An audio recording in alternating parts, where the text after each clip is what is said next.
All right, so staying in the world of the NFL, we just talked about the Cowboys and the Chiefs. Last night we had the Giants and the Bucks. You know, the Bucks took care of business, 30-10. So sandwiched in between those two games, Jay, what else caught your attention in the NFL weekend?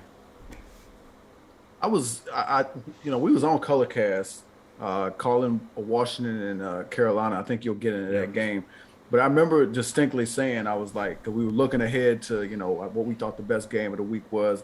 And I think it was pretty obvious. In hindsight, I don't think it was all that special because of just the lackluster offense that we saw.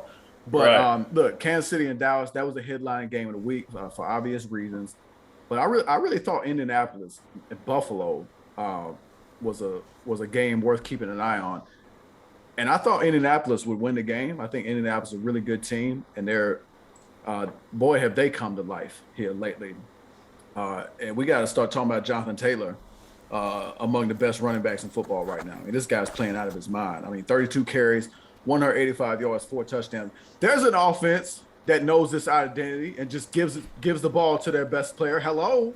I mean, hello, paging Kellen Moore and Mike McCarthy, give Frank Reich a call and he'll set you straight on how to run some offense.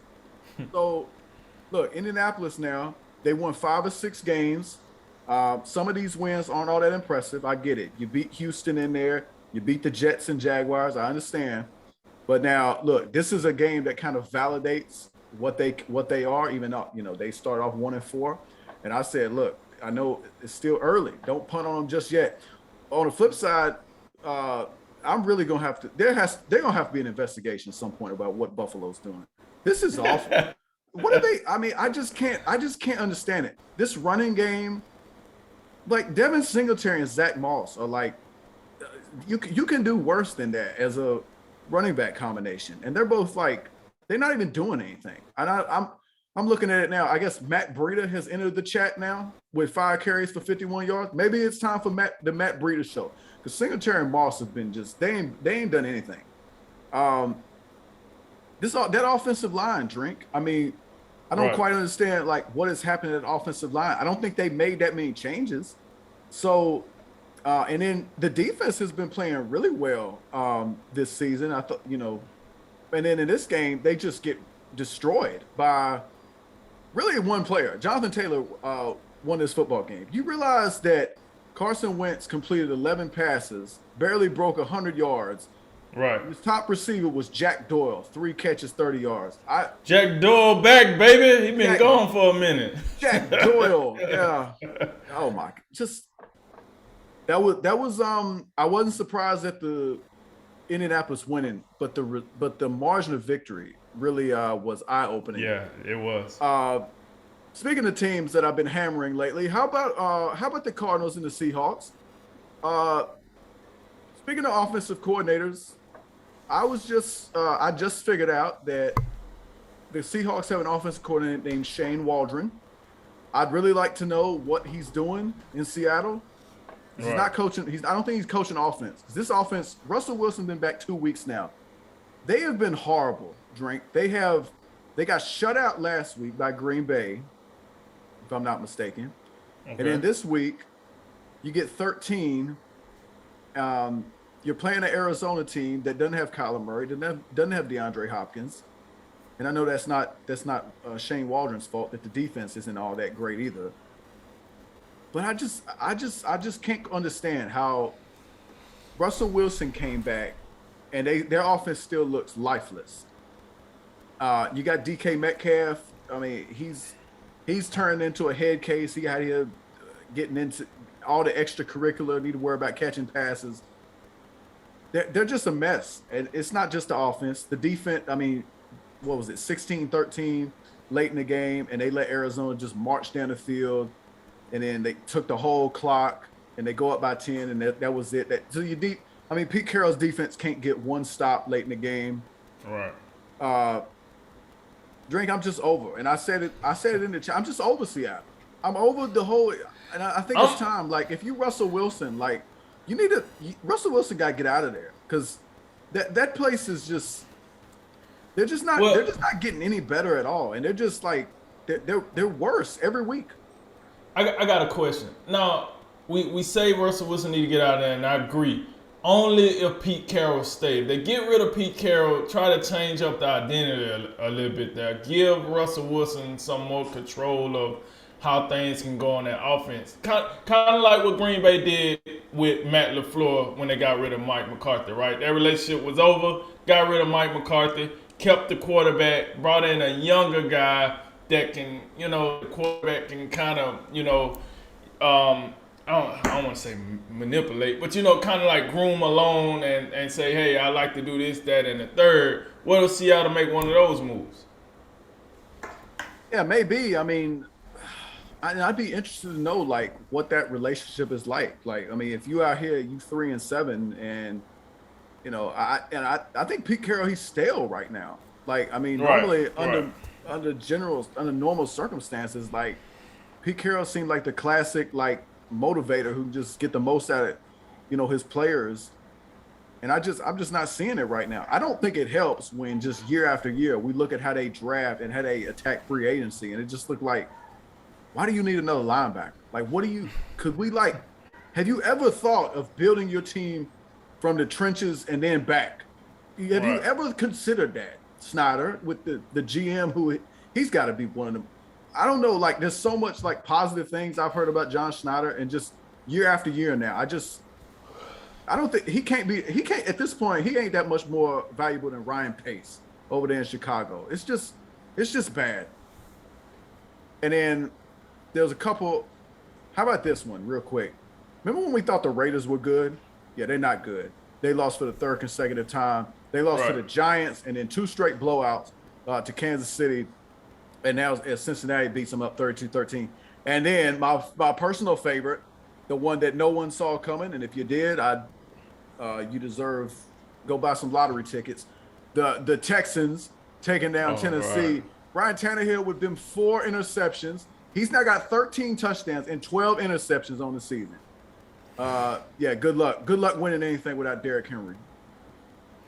Yeah, hey, listen. I'm with Jay on that. Let me just tell you right now. I don't think nobody's seen the Texans coming in here getting it done against, Tennessee at home, I think. So that was probably, if I had to say, I think that was the surprise of the day. Yeah, that was in Nashville, yeah.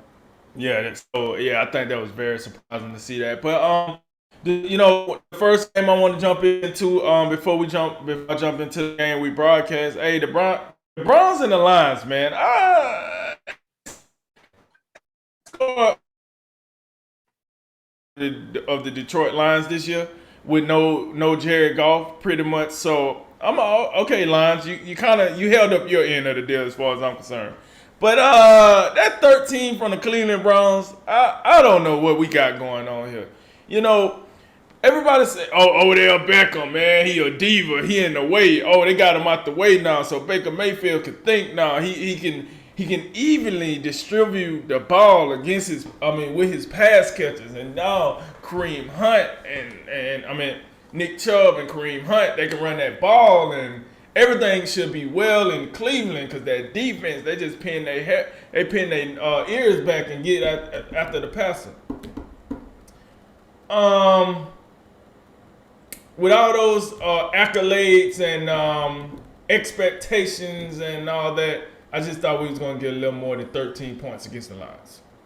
13 points against the Lions. I just saw Baker Mayfield's QBR. It was 8.6 in that game. I think the Browns. I think they're gonna move past Baker. I think I don't see them signing him long term. I'm sorry, I just ain't seen enough. It's guys from his class that's performing. It's a guy from his class that won an MVP already. This guy was the number 1 pick. I'm just not feeling that. I just thought the Browns would be better. I always try to find a reason to hype the Browns up, put a little spice on them, and I did the same thing this year, and that's what I get, a 13-10 win with the Lions. Yeah. And then, the game we call, man, the old football team, Carolina Panthers. Listen, first start for Cam Newton in quite a while. He comes off the couch, get back to the old team, get the crowd riled. They got him, for what it's worth, I'm going to say Cam Newton did his job. He did for all the breaking news and all the speculation and everything that we put into him coming back and starting his first game with his old team, he did his job. I thought Christian McCaffrey, for the most part, did his job. They just came up short, and I think that's on the defense. Listen, Tyler Huneke, he came out here, him and McLaurin, at first they was just out here having a good old time, running up and down the field. The game got tighter as the game went. But listen, hey Panthers, you got Tyler Huneke and Ron Rivera feeling like this is the future. Oh yeah, we could roll with this guy in the future here. He out here getting it done. And he didn't look bad, so I'm not going to sit here and act like that's just blasphemy. Maybe you can roll with him in the future. Would you want to if you had another option? Probably not.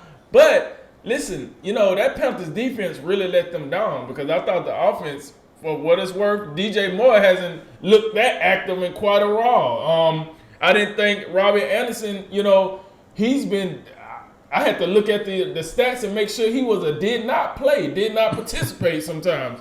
He was active. So I can't blame that Panthers offense at all. It was all about that defense getting rolled up. But good win for the Washington football team nonetheless. The Eagles and Saints, man. I've been saying this about the Eagles all year. When they come to play, they come to play. The Eagles just remind me of like some of the college football teams, that we look at, the Ohio States, the Alabamas of the world. So the inconsistency, right? And everybody saying college football, oh, these are young kids, man. These ain't seniors. These are sophomores and freshmen. So they're going to go through growing pains and they're going to be inconsistent from time to time until they learn the game. Well, could we say the same thing in the pros? Because that's what I'm saying out the Eagles right now.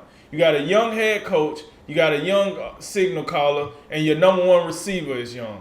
You got young pieces on the offensive line. I know for a fact the young fella that they drafted in the second round, Landon Dixon, you got him on the offensive line. You got Miles Sanders as your running back that you may or may not like to play. I don't even understand what they're doing with that. But my point is they have phased out a lot of the veterans that probably, would bring some consistency, and now they replace them with young, high draft picks. And they play to that fact. Young college team, I think they're up and down for a young NFL team. That's why some games they show up, some games they don't. That's just the nature of having a young team. On top of that, they have a young head coach. This is not Doug Peterson calling the signals. This is Nick Sirianni. I look older than Nick Sirianni. He's a young fella out there, right? Now, so when you got all that youth, now don't get me wrong, I'm the first one that screams, go get a young quarterback if you're gonna have a bunch of young players. I love that. That's my motto. However, I have to also say young teams are inconsistent. You get this with a young team, and that's what you see with the Eagles. So that's why I always say when they come to play, they're gonna come to play. When they don't, you should have a layup of a win. They went and put it on the New Orleans Saints. That Trevor Siemian New Orleans Saints folks. Let's remember James Winston is out, so they had to do like a Trevor Siemian, Taysom Hill package, and maybe Taysom Hill did something because he got a new contract extension. But we'll talk about that later. And then those were my three games. Another game I wanted to jump into, being that we had already talked about the football team at Panthers over the weekend, was, hey, I thought that Los Angeles Chargers versus the Pittsburgh Steelers was going to be a barn burner, and it was. I really did. I mean, I came up on the losing end. I thought the Pittsburgh Steelers was going to take that one. But listen, this kid, Justin Herbert, once again, a young kid, up and down, up and down. You just never know what you're going to get out of him. I thought he was fantastic in this game. He really willed them in. And, Pittsburgh, for what we say about Pittsburgh, we always say their defense come to play. Their offense might not always come to play, but their defense usually come to play.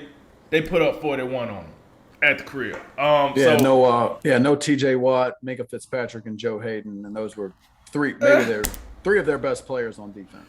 True enough. But I still felt like Pittsburgh had enough to not beat them, but at least keep them reasonable. 41 is pretty high for an NFL game. That's like almost this team was on fire every time they touched the ball. So I just thought it was going to be, the Steelers was going to have enough for that. But good game nonetheless. Good win for the Chargers. That is my recap for Week 11.